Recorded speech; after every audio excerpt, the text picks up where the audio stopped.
नमस्कार शेतकरी मित्रांनो, राज्यात आता पुन्हा पाऊस बरसणार.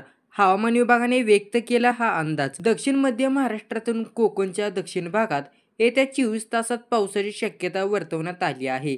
तर मराठवाड्यासह या भागामध्ये पावसाचा येलो अलर्ट जारी केला आहे. राज्याच्या उर्वरित भागात पावसाचा अंदाज भारतीय हवामान खात्याने व्यक्त केला आहे.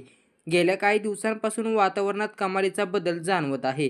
त्यात परतीच्या पावसाने दमदार हजेरी लावली. त्यानंतर आता पुन्हा एकदा पावसाची शक्यता निर्माण झाली. राज्यात पावसासाठी पोषक वातावरण तयार झाले आहे.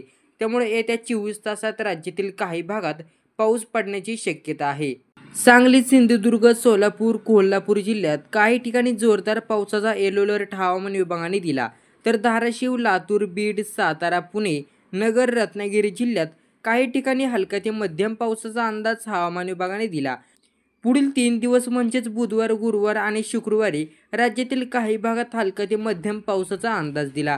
सोमवारचा पाऊस वगळता हवामानात फारसे बदल घडून येणार नाहीत.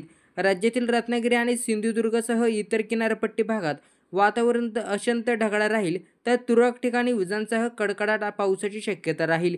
या भागामध्ये पावसाचा जोर मात्र वाढणार नाही.